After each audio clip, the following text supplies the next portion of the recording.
mais uma vez com muito prazer, Dr. Leonardo Paiman. Tudo bom? Dr. Leonardo hoje que vai estar conversando comigo sobre respeito mútuo, né, doutor Leonardo? E eu já começo falando daquelas histórias de conflitos com os pais. Já que respeito mútuo é bem abrangente, né? Discordar dos meus pais seria um desrespeito?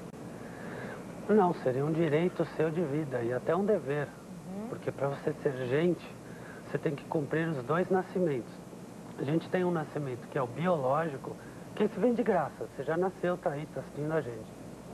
Tem um outro nascimento que é o mais importante, que é o nascimento psicológico. Que é a hora que você acorda para a vida e fala, eu vou viver, eu quero isso, isso e isso, eu quero ser feliz, eu quero ter um trabalho, eu quero ter um casamento decente, eu quero amar. Quer dizer, é como eu quero viver, é o nascimento psicológico. Esse é o mais difícil, porque ele tem que ser conquistado. O Dr. Long estava falando conosco agora há pouco, é uma entrevista muito interessante sobre a importância dos pais estarem acompanhando os filhos, nem abandonando e nem sufocando, para formar o quê? Uma individualidade, criar uma criança para o mundo. Porque não adianta você ter, como ele falou, o arco, se você vira a flecha contra você mesmo, porque se volta contra eles mesmos. Uma família que cria uma criança submissa, passiva, vai ser uma criança problemática. Pode ser que não seja com 15 ou 20 anos, mas vai ser com 30 ou com 40. Vai de alguma forma gerar uma estrutura doente, seja psicologicamente ou seja corporalmente, e ela vai precisar de cuidar dessa família. Até porque é aquilo que nós já falávamos, né? Não vai criar os anticorpos que são necessários para enfrentar a vida. Nem aqui, nem aqui. Nem aqui, exatamente. Agora, vamos definir um pouquinho para o pessoal de casa, já que eu entrei direto na pergunta, o que seria respeito mútuo? Tá. Eu vou abrir um pouco o panorama para a gente chegar nessa resposta específica. Eu vou falar hoje um pouco de uma obra muito bonita de autoria de Miriam Lopes, chama Os Quatro Gigantes da Alma. Quais são os quatro gigantes da alma? São o amor, o ódio e o medo. E aí a gente tem todas as gradações, o medo, desde aquela insegurancinha até uma paranoia. O amor, a gente tem desde um afeto, um simples carinho, até aquele amor, aquela paixão avassaladora. O ódio, desde aquele incômodo até aquela raiva, aquele ódio que você tem. Como é que você consegue vencer ou equilibrar esses gigantes da alma? Com o quarto gigante.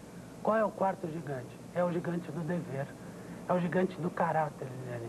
É o gigante de a gente entender que no mundo tem que existir algo maior que rege as relações entre as pessoas.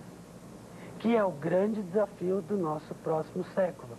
Porque com a globalização já ficou claro para todo mundo aí que deu problema no México, deu problema na Rússia ou no Japão, nós vamos sentir. Em outros países. A economia está ensinando a gente que daqui para frente a gente vai estar totalmente conectado. Então o mal que você me faz vai repercutir no mal que eu vou fazer em outra pessoa e gera um efeito dominó. E hoje na nossa cultura a gente tem uma ideia da lei do Gerson, de que cada um pode tudo, cada um faz o que quer. E onde leva isso? Leva a uma sociedade sem dever, sem o quarto gigante da alma. E se este gigante está adormecido, que é o caráter, que é o senso da justiça, que é o bom senso, que é a postura do equilíbrio, que é a postura, talvez a gente possa até usar a palavra, da decência, de você saber respeitar o outro como ele deve ser respeitado, você entender que o outro não é melhor, mas também não é pior que você. Você consegue segurar teu ódio, você consegue segurar, às vezes, uma paixão que não deve ser vivida, e você consegue vencer teus medos. Olha que bonito, por exemplo. Quem nunca viveu, por exemplo, um amor que não devia ser vivido? Vamos dizer, você tem uma irmã e se apaixonou pelo marido da sua irmã. Esse amor não deve ser vivido. Tem um valor maior, uma instituição chamada família. Você deve preservar. Como é que você vence esse gigante desse amor que está te corroendo? Com o quarto gigante, o gigante do dever. Você tem medo. Eu tenho medo de atravessar o rio, mas o teu filho está do outro lado do rio, sendo para ser mordido por um cachorro. Você mergulha no rio. Você vence o medo quando você tem o senso do dever, do que precisa ser feito. Você vence a raiva. Eu odeio o meu chefe, mas eu preciso do dinheiro, eu tenho que trabalhar. Você segura esse ódio, você transforma ele em alguma coisa, porque você deve sustentar a sua família.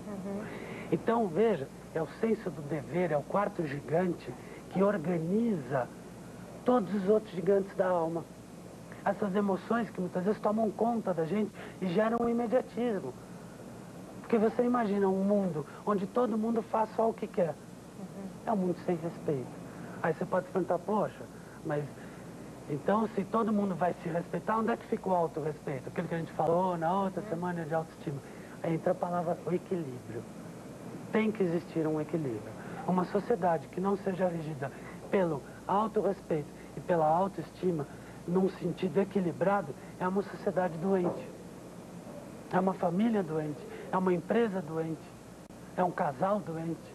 Um casal que não existe um equilíbrio entre o eu e o nós, tem desequilíbrio e gera doença. Gera doença física, gera doença de raiva, num casal gera falta de apetite sexual ou compulsão sexual para ter que mostrar poder, porque onde não tem respeito, não tem entrosamento, tem agressividade ou tem distância. É uma família que se o pai não respeitou o filho, esse filho vai compensar isso como? Às vezes sendo o melhor da classe. E você como pai ou como mãe está se enganando, achando que esse filho está feliz, está ótimo. Mas você nunca olhou para esse filho. Um paciente ontem no consultório me falou, sabe, Léo, eu através do teatro, eu conseguia palco, eu conseguia as pessoas me olhando. Mas a minha família sempre achou que teatro era coisa de maconheiro, de baixaria. Mas a minha mãe nunca entendeu que teatro era o jeito de eu ser feliz, porque lá eu tinha aplauso. Eu nunca fui respeitado. E ele conseguiu, depois de 6 meses de terapia, chegar e dizer para a mãe, mãe, olha para mim.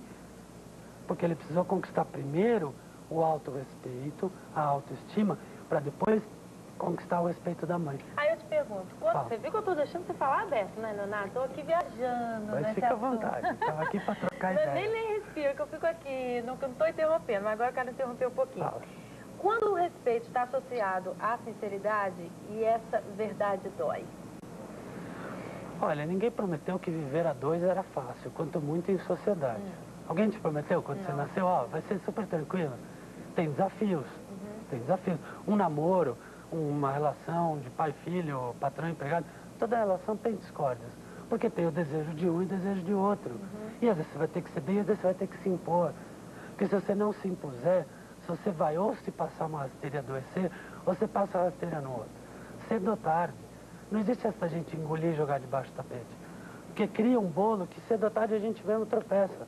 Ou a gente vai jogar o outro. Por isso que às vezes saem esses crimes passionais, sabe assim, de... Ah, uma pessoa está equilibrada, matou a mãe. Peraí, vê se que quantos sapos ele não foi engolindo no dia a dia. A sinceridade, ela tem que ser exercitada. Mas aí tem uma dica que eu gostaria de dar. Primeiro, procura conversar assuntos difíceis à luz do dia, quando a consciência em geral está um pouco mais elevada. Segundo, procura conversar assuntos difíceis, ou se impor, ou conquistar o respeito, numa hora que você está num bom humor e o outro também. Se você vai fazer uma reivindicação, seja com quem for, uma hora que a pessoa está com raiva de você, a tendência do outro é dizer não. Então aguenta a onda, espera baixar um pouco os ânimos, numa hora tranquila você vai e conversa. Eu ainda pergunto outra coisa, o desrespeito deve ser sempre enfrentado com respeito? Sim. Sempre? Sim, sim. É a velha história da tal da pena de morte. Você pergunta, mas se fosse sua irmã, fosse estuprada, seria a favor da pena de morte? Eu sou obrigado a te dizer, como ser humano, que não. Não, porque a solução da pena de morte, ou do desrespeito, ou da maldade, ou da agressão, é a solução fácil. É a solução do poder. E poder não tem nada a ver com sabedoria, porque o poder acaba. E a sabedoria fica. Eu vejo isso muito pela minha religião, sou da religião judaica. A gente já teve muitos grandes sábios, mas a sabedoria ninguém ainda conquistou. Isso em qualquer outra religião. Eu acho que qualquer outra filosofia de vida. É a busca da sabedoria. Da sabedoria, porque o poder é fácil, fazer o difícil, tá? Fazer a maldade é mais fácil. Eu tropeçar aqui em você e ir embora é mais fácil. Eu tô com fome, passar numa loja, roubar é fácil. Exige menos atos. Agora, eu andar e pedir desculpa, ou derrubar um objeto e chegar lá, me desculpa, ou pegar um telefone e ligar para alguém que você está em dívida emocional, falar, olha, desculpa por ter te machucado.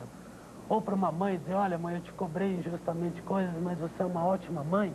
Tem que passar passar primeiro por essa barreira pessoal, né? Barreira pessoal da humildade, porque para você conquistar o respeito, você tem que passar antes por uma coisa que se chama dignidade. A gente tem que ser gente. Eu não posso dizer que a gente pode viver num mundo onde, assim, deu, tomou. É o que Jesus tentou ensinar há muito tempo, dar outra face que até hoje ninguém entendeu. A gente tem milhares de faces. E a porrada que você tomou de um, você não desconta no outro, você leva como aprendizado. Porque ninguém tem o direito de continuar o dominó da maldade. Mas todo mundo tem o dever de começar o dominó da bondade. Belo desfecho, viu, doutor Leonardo? Belo desfecho. Obrigado pela sua presença. Conta comigo. E aí vamos pensar já num outro assunto. Nós vamos falar de a arte de amar. Ai, esse assunto é tão gostoso, né? Afinal de contas, exercitar o amor, né? Deixar fluir do nosso coração, da nossa mente, do nosso corpo, para tudo ficar mais bonito. É o combustível da alma. Ai, que lindo combustível da alma. Então, Leonardo, beijo.